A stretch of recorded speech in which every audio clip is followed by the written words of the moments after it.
Hey everyone, I'm Mike from theparkprodigy.com, and on today's video, we're going to break down exactly how many days you should be spending at both Walt Disney World and Universal Orlando. And I know that when it comes to planning an Orlando trip, most families are planning to visit both parks, right? So that's why we're deciding to create this video. I've done these videos individually in the past, but this one, as I continue to create more videos about Disney and Universal together, this was a very important one, and you'll see I know that when it comes to planning a family vacation, it's not one size fits all. I know that there are specific rides, characters, just things that you and your family are looking forward to the most. And that's why I'm going to break it down and really show you like, hey, this is where your head should be at. These are the questions you should be asking for both Disney and Universal to figure out exactly how many days you should plan to spend at both. So if you are in the process of planning an Orlando trip, just be sure to stick around until the end of this video. As always, I'm very excited, so let's go get started.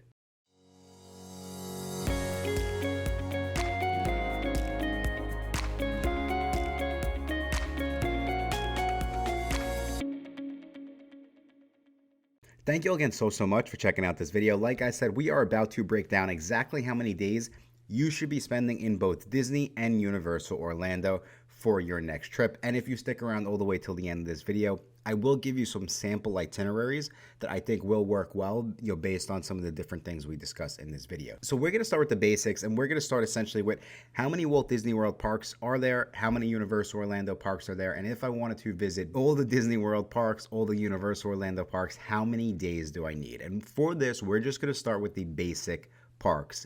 Walt Disney World has 4 main theme parks, which are the Magic Kingdom, Epcot, Hollywood Studios, and Animal Kingdom. Moving over to Universal Orlando, we have 2 main theme parks at this point in time as of 2024, which is Universal Studios Florida and Islands of Adventure Park. So when you break it down, if you are going to just visit one park per day for both Disney and Universal right there, you need at least 6 days in the theme parks, and that does not include travel days. And I would say really when it comes to our US followers and our US clients, this is pretty typical, right? Because most families, when they're taking those family vacations, the kids might be off from school for a week, or mom and dad might be requesting a week off from work. So I would say 6 to 7 days, and then of course 7 days is including like that travel day.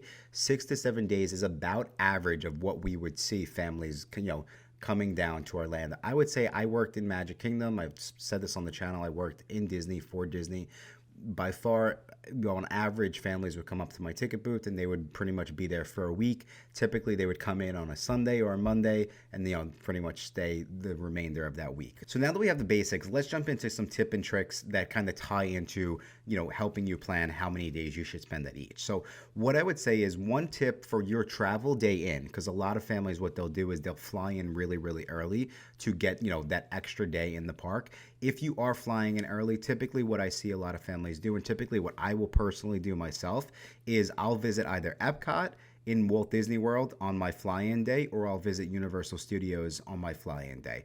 The other thing is, in reality, and this is where we start to kind of figure out like what works best for you and your family, Disney has 4 main theme parks and 2 water parks. Also, they have a downtown dining and shopping area, Disney Springs. My honest opinion is if you're traveling with small kids, you'll most likely want to spend at least 2 days at Magic Kingdom Park, right? So, this is where it kind of gets into the strategic aspect. We already established if you're trying to visit all the parks, you need at least 6 days.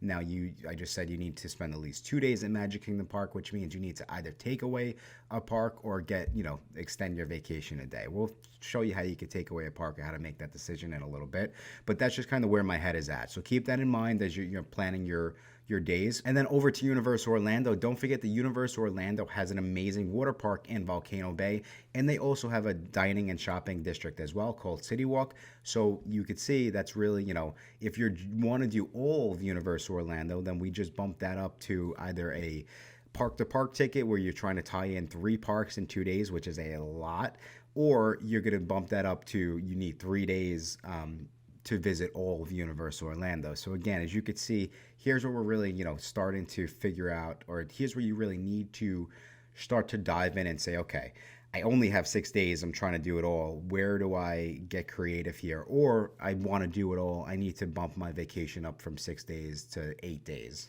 in Orlando. You're going to be exhausted after those 8 days. I got to be honest with you, though. But let's jump into the next tip and trick. When we're starting to figure out, okay, how do I get the most done, specifically over at Universal Orlando, what a lot of families will do, and I've spoken about this recently on our channel, is they'll do a split stay, meaning that they'll stay, at some of their days at Universal Orlando, some of their days at Disney World. Now, specifically for the split stays, most of those families will try to stay at one of the Universal Orlando Premier Resorts, because what this will allow them to do is it will allow them to get the Universal Express Pass for free. And you get it on your check-in date and your check-out date. So the important thing, here is that you can potentially come to Universal Orlando. If, like I said, if you're flying in, you can go and stay at a Premier Resort because you'll get that Express Pass for free. And then even if you're getting to the parks a little bit later in the morning, 10 o'clock, 11 o'clock, you can still make up time because you're essentially skipping the lines at that point. Now, even if you only plan to, let's say you're doing the 6 days and you're like, okay, we're going to do 5 days at Magic Kingdom and we only want to do 1 day at Universal Orlando. Well, 1 day at Universal Orlando with the Unlimited Express Pass, you can get a lot done. So again, you could see same strategy. You might want to fly in, even if you're only doing 6 days in the park, but 1 day at Universal Orlando, you could stay at a Premier Resort, get the Express Pass for free. Maybe you don't hit a park on that first day, but you hit a park on the second day. Cool thing about the Premier Resorts is you do get the Express Pass on the check-in date and the check-out date, so you can get creative with that as well as you try to figure out how many days at each. But again, you could see, that you essentially will get your 1 day with the Express Pass, and then you guys could head over to Disney World after that. Another really important tip and trick is that, you try to figure out, how many days at Disney, how many days at Universal. I would say if you were picking like, hey, we want to go to one water park, we only have enough time for one water park, like which one would you go to? If you're looking for rides, I almost always lean towards Volcano Bay. And Blizzard Beach has some really cool rides. I would almost always lean towards Volcano Bay. Also, Volcano Bay has the Tapu Tapu, which I think makes it just that much more of an enjoyable day. However, on the flip side, if I'm looking for more like laid back vibes, I most likely would go with Typhoon Lagoon over in Disney World. But those are pretty much the general tips and tricks. As you can see, this is a jam-packed week, especially when you are trying to visit both Disney World and Universal Orlando. But let's take it one step further, because like I said, those are the basics. Those are, that's pretty much the general. If you're trying to do all the parks, that's how many days you need. But of course, like I said earlier in the video, we know that not every family is the same, and you might have specific, wants and needs. You might have a Harry Potter fan, a Jurassic Park fan, Toy Story fan, right? This is what we need to start to figure out. So if you're at home and you're like, hey, Mike, I still am confused. I still need to figure out how many days does my family actually need in each park. Here's essentially where you should start. So first and foremost is start to think about what rides is everyone most excited about going on. And then also, if you're the type of family where you're like, well, we want to go onto every single ride because I'm paying this type of money, then here's where we need to spend some time and try to figure out, well, how many rides are in each park. So when we start with Magic Kingdom Park, and again, Magic Kingdom is in Disney World, and like I said, this is the park. If you have kids who are under 10 years old, my honest opinion is you'll want to spend, or you might need to spend at least 2 full days in this park to see and do it all. And the main reason is when it comes to rides in Magic Kingdom Park, there are over 35 rides and attractions in this park alone. Now, the really, really important thing to also keep in mind is for the families with very, very young kids, 26 of these rides don't have height requirements. So when we start to look at, where are you going to get the most done, or where is everyone, especially the younger kids, going to have the most fun, more than likely it's going to be in Magic Kingdom Park, just on a ride basis, right? As giving them as much fun stuff to do as possible. Now, when it comes to rides that do have height requirements, again, the main heavy hitters are going to be Seven Dwarfs Mine Train at 38 inches, Big Thunder Mountain at 40 inches, Tomorrowland Speedway at 32 inches, Space Mountain at 44 inches, the Barnstormer at 35 inches, and Tron Like Cycle Run at 48 inches. Now, sticking with Disney, moving over to Epcot.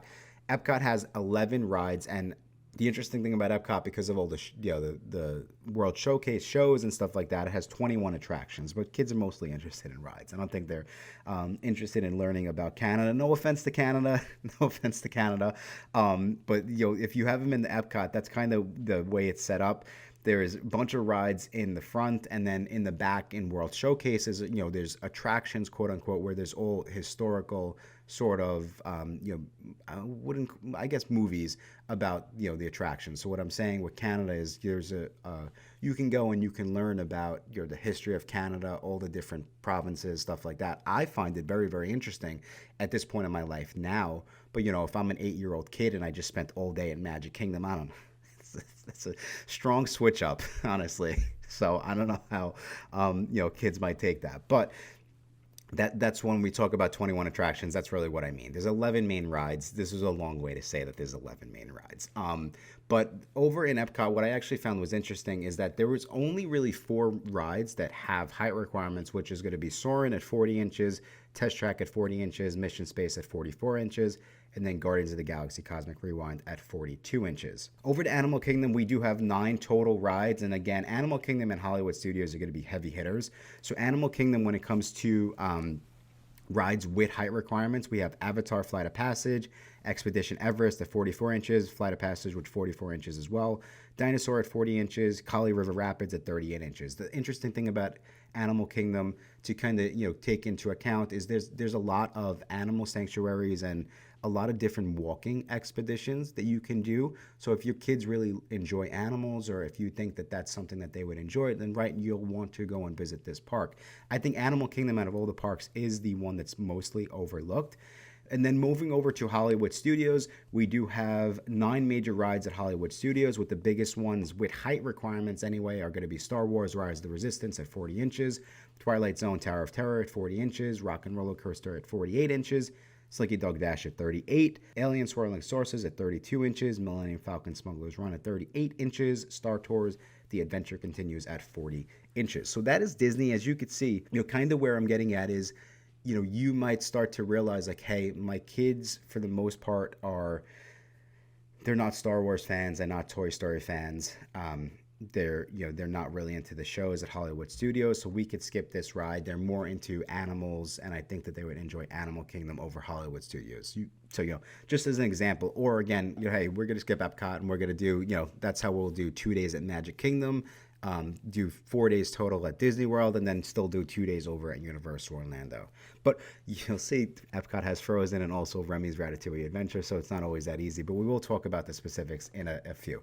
Over to Universal Orlando. When it comes to Universal Orlando, you'll see a majority of the rides do have height requirements. So over at Islands of Adventure, we do have 16 total rides, and 14 of those rides have minimum height requirements. And the one thing I'll say for Universal Orlando to try to figure out how many days you should spend here with your family is, I would say a majority of these rides, you really need to be 40 inches or taller, right? So you need to take that into account. And again, I've said if you're traveling to Universal with really young kids, we do have DreamWorks coming out this year in 2024, brand new land that I do think will change the game. However, you just need to keep that in mind. I still think even with that land, until Epic Universe opens up, this is a day to a day and a half park for families with really, really young kids. Probably could do it all in a one-day park-to-park ticket.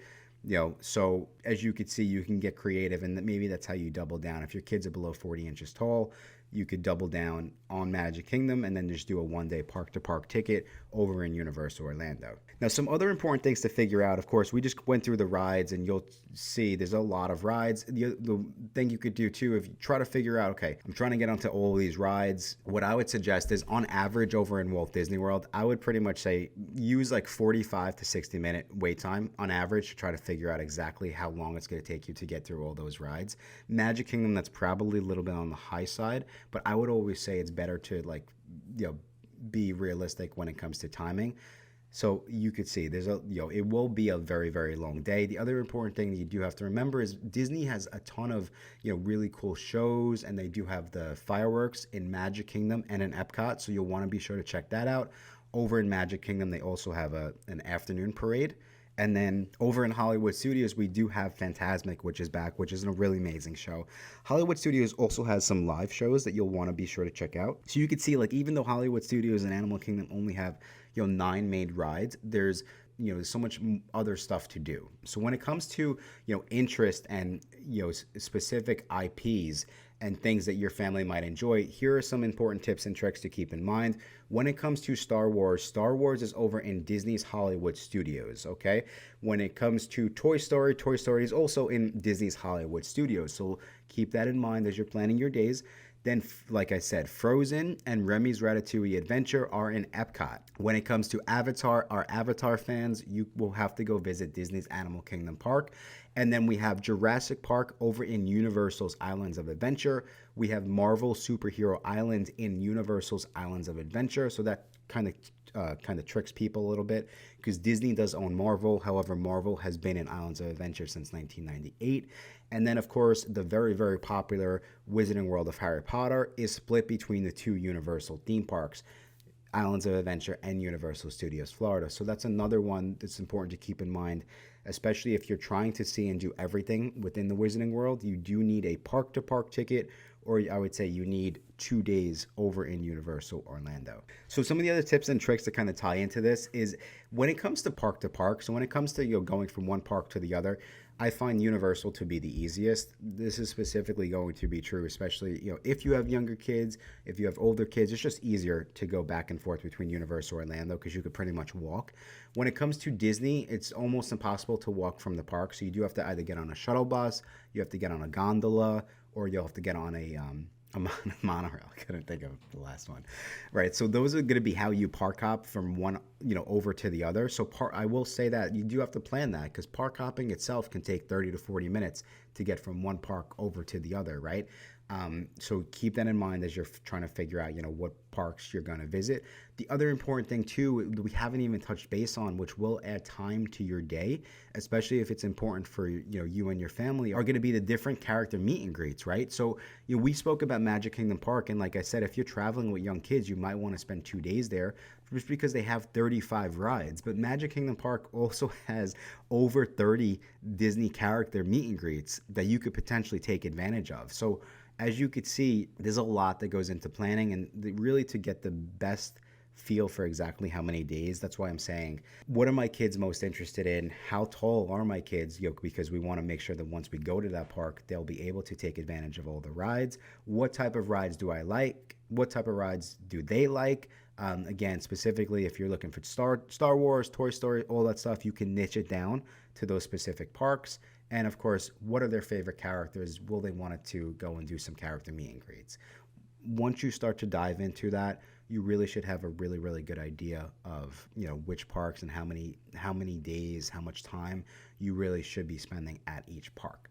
Okay, so another really important thing that might come up is the price point. Now, of course, I've spoken about this on our channel, and when it comes to price points, typically just tickets to tickets, Walt Disney World will almost always be more expensive than Universal Orlando. However, on the flip side, because of that, as you're planning your days in the park, you might see Universal Orlando might be running a deal like they're running right now at the time of the recording of this video, which is buy 2 days and you get 2 days free. So you might be sitting there and saying, well, hey, I don't know, I wasn't necessarily planning to spend 3 days at Universal, but if I'm getting that third or fourth day for free, I'm going to go and I'd rather spend my time over there and maybe downgrade a day over in Disney. So, as you're planning your trip, and you can go check out, we do have discounted theme park ticket pricing on our website, The Park Prodigy. So you can go and get a feel for, pricing in that sense over on our website. But also, like I said, if you're looking to, get the most out of your 1 or 2 days at Universal, definitely consider staying at a Universal Orlando Premier Resort because you'll get that express pass for free. And those are some of the other ways you can really get creative as you try to figure out exactly how many days you should be planning at both. And so taking it one step further, also keep in mind the time of year that you're visiting. So there are specific times of year where you can also get creative with special event tickets. Specifically, I'm talking right now about really Halloween. So Halloween for both Disney and Universal, both Disney and Universal do have Halloween events. They are an extra cost. There's what they call quote unquote separate ticketed events. However, what you can do is, let's say you know that you don't need a full day at Magic Kingdom Park, but you're trying to get as much in 3 days. You could potentially go and visit Hollywood Studios, Animal Kingdom, and Epcot, and then do a Mickey's Not So Scary Halloween party ticket at night, and then you could take advantage of extended hours essentially, because Magic Kingdom will be open until 12 o'clock at night for the Halloween party. On the flip side, over to Universal Orlando, you could potentially do the same thing or get creative with a Halloween Horror Night ticket. Halloween Horror Nights is over in Universal Studios Florida, so you could say like, hey, I only have one day, but I'm going to do Islands of Adventure in the morning and then do Universal Studios at night. I will say specifically for Halloween Horror Nights, you'll want to go into every single one of those haunted houses. And my honest opinion is it would be very, very difficult to do both, to get onto all the rides and go onto the haunted houses unless you upgrade and get an express pass or you upgrade and get a VIP tour. So keep that in mind too, because what might happen is, if you're looking at that and you're saying, well, I want to do all of the Disney World parks, I want to do the Disney Halloween event, I want to do all of the Universal parks, and I want to do the Halloween Horror Nights event, might need more days for your trip. Same thing when it comes to Christmas. Christmas over in Universal is pretty chill though. It's not a separate ticketed event. But Christmas over in Walt Disney World at Magic Kingdom is a separate ticketed event, so just keep that in mind. You can get very creative with how you visit the parks. Now, other important thing also based on the time of year that you're visiting is Epcot. So Epcot at this point almost always has a festival going on. They have 4 festivals that they run throughout the year, and these are specifically going to be for my older adults, for my adults visiting Disney. You'll want to spend a good amount of time over in the festivals, especially the Food and Wine Festival, right? Because there's so much to eat and drink. You're not going to be able to do it in one day. When me and my friends go, at this point, we typically will go for at least 2 full days. And I would say the other festivals too, they might not be 2 full days, but if you're trying to eat and drink, a day to a day and a half, right?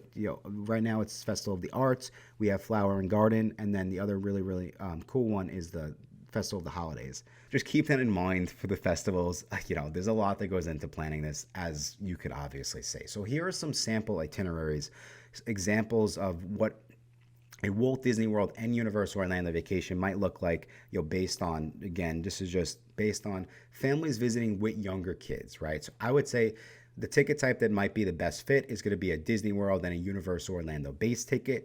Day 1, you could spend at Magic Kingdom Park. Day 2, Hollywood Studios. Day 3, Animal Kingdom. Day 4, Universal Studios and Islands of Adventure park to park over in Universal. Day 5, Epcot.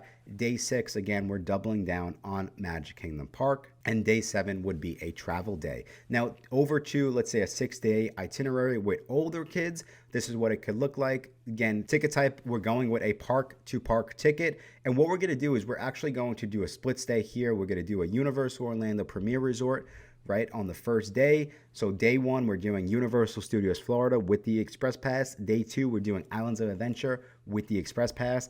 Day 3, we're going over to Animal Kingdom in Disney. Day 4, we're doing Hollywood Studios in Disney. Day 5, we're doing Epcot in Disney. And we are ending our trip with Magic Kingdom fireworks at the Magic Kingdom Park on day 6. And of course, as you can see, you can easily, especially with the Park Hopper ticket, you can get creative here, and you could do Animal Kingdom in the morning. You can head over to Epcot at night. Same thing, Hollywood Studios in the morning. You could head over to Animal Kingdom at night, or vice versa. Now that you have the questions that you might want to ask as you figure out exactly how many days, you can get creative with your itinerary.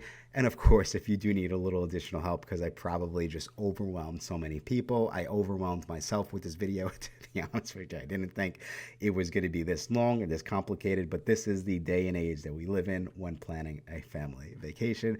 What I'm saying is, if you need help, you can always go check out our website, theparkrodigy.com. As a thank you for sticking around all the way till the end of this video, I do have a special promo code that you can use to go buy some discounted theme park tickets or book a discounted vacation package over on our website, and that promo code is going to be YouTube25. And if you do need more additional help, more videos like this, just be sure to subscribe to our channel, as we have a lot more similar video coming out in the coming weeks. But I think that's all the time we have for today. Thank you all again so much for checking out this video, and until next time, I will talk to you soon.